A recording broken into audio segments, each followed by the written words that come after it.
Before we get into today's video, I'd like to ask you a question. Have you ever thought about making money for game mastering? If you have, go to GameShopsBasement.com. There's a banner ad at the top that can take you some more information about learning how to do just that. And now, on with our feature presentation. Hey, welcome back to Bit of Banter, the little supplemental thing we do for our larger basement banter show, podcast, video cast, vlog, whatever you want to call it.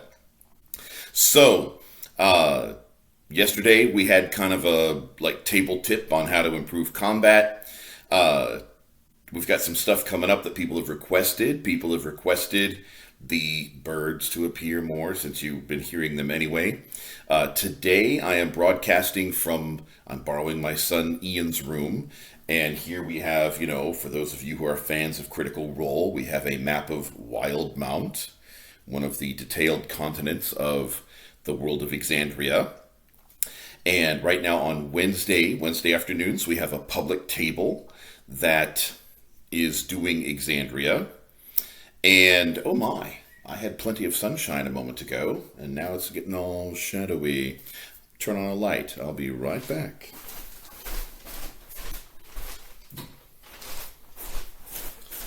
All right. Well, it's a little better anyway. So, anyway, I'm muddling through. Today, okay, so there's some requests coming up though. The birds, and also I've been requested to review Mr. Welch's Player's Guide for Mystara, which I'm really excited to do. I'm not prepared to do that today. I really want to build that up. But one thing I am prepared to review today that just came out is Mordenkainen Presents Monsters of the Multiverse. I can review this super quick. Okay. Those of you who've already kind of asked me how I feel about it already know. To get to the bottom line, and then I'll talk about why I feel that way, and then we'll talk a little bit about the Shadowrun coming up tonight. News from 2075, the year that it is when I DM Shadowrun. Wait a minute, it's January now. No, it's still November 2075. Yeah, in universe, it's November 2075. Anyway, we'll get to more of that later. So the bottom line here is no, I don't like this book. And I'll tell you why and everything, but for people that just want to get to the bottom of line first, I don't think it's worth the money. If I wasn't the Game Shop's Basement guy, and I hadn't felt like I was kind of expected to have the latest thing, then I probably wouldn't have spent like the $150 for the box set to make sure I got it, because it doesn't come out as a standalone product until May 17th. But there's really what I was hoping for, what I was actually kind of expecting in the book, was I was expecting the monster manual to be completely replaced and reworked, because it really needs that. Some of you have heard me talk before about how trolls are +7 to hit, and they just can't hit anything. Monsters literally cannot hit players without rolling natural 20s. They just can't. I've done armor class audits on the players, and their armor classes are fine. Okay, they're not. They don't have access to magic items that they shouldn't. Like, they've been adventuring long enough. They're high enough level. Unless we're going to try to run some world where you're not allowed to have magic items, or you're not allowed to accumulate stuff. I'll audit people's armor classes. It's not their fault. They're not broken. The game is. So, I was hoping for a rework. So monsters in here are reprints of Volo's Guide to Monsters. They're reprints of Mordenkainen's Tome of Foes, and supposedly they are revised. I did side-by-side page comparisons, and hardly any of them have even been touched or changed at all. The ones that have been touched or changed are just slight little things that don't make any rhyme or reason. Something might have 30 more hit points than the other version in Volo's or Mordenkainen's Tome of Foes. Something might have 30 hit points less, and we're talking 30 hit points out of 150. So instead of having 150, it might have 120, or instead of having 120, it might have 150. a few things, the damage has been changed. Oh, maybe instead of doing 46, it does 66 now.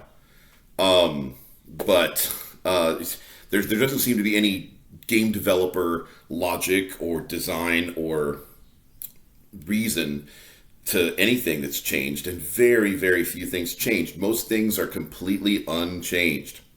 There are two creatures in here that are new. One of them is a fey dolphin. They have a page here with the regular dolphin like you'd find in real life, and on the same page they have the fey version of a dolphin, which is pink with like weird runes on the side. And supposedly there's one other new creature in here. And I just know that because I watched another YouTuber review this book and said there were two creatures, and I believe them. I don't really know what it is. I'm not gonna flip through this book to find it.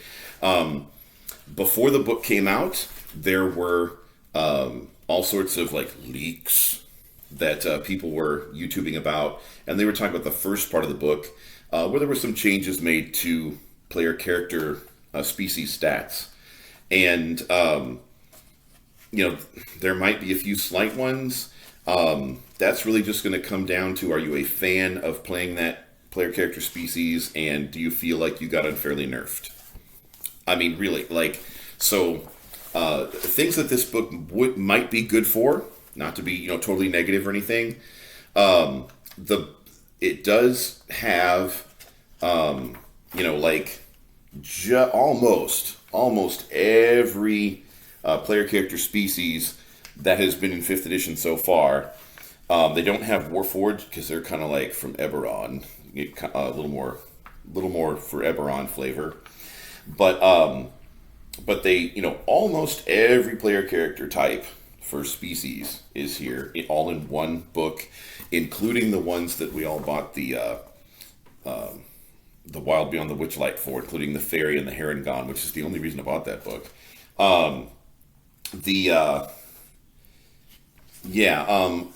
would say, if you bought this book, you probably wouldn't need to buy Volo. Like, if you didn't already have Volos and you didn't already have Mordenkainen's, you could like 2 for 1, and you could like buy this book instead. It is kind of nice that the information, that this much information is under one cover, but it's not worth the money.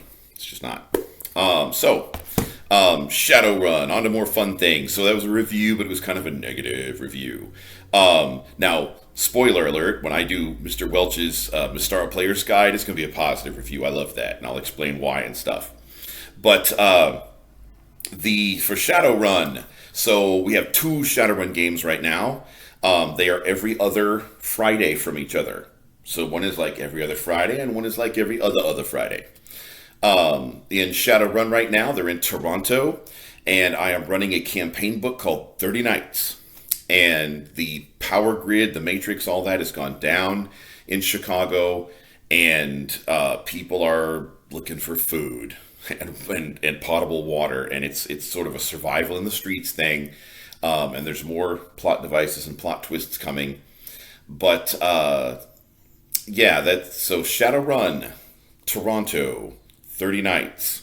I'm not totally satisfied with the story. I think the Shadowrun writers could have done a better job, so I've Johnified it a little bit. So I'm running their story, but I'm fixing it, because that's what a good DM should do. If you're not satisfied with the story, you can just chuck it if you want. You don't even have to run it. I prefer to fix them, because generally the idea was good. It's just the execution may have been poor. So I'll take their idea and then I'll just execute it better. But so Shadowrun tonight, review of Monsters of the Multiverse. I mean, it is a cool cover though. Like, that's Mordenkainen for those of us old farts that remember Greyhawk and stuff. And there's this Key Rin, and there's the Astral Dreadnought. And there was a 1st edition book called Manual of the Planes, and that was the first time that they really started expanding on what the planes were like. And on the cover was just an Astral Dreadnought, looked just like this, only it was a little redder. I remember walking into a game store when I was in high school and seeing that and buying that with money from my high school job.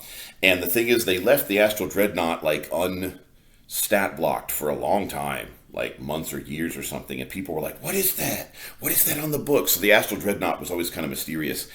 And I think the first time they gave it stats was in like a Dragon magazine or something. But anyway, just, bit of nostalgia there. So Nice idea, poor execution. All right, so we will see you tomorrow on tomorrow's Basement Banter.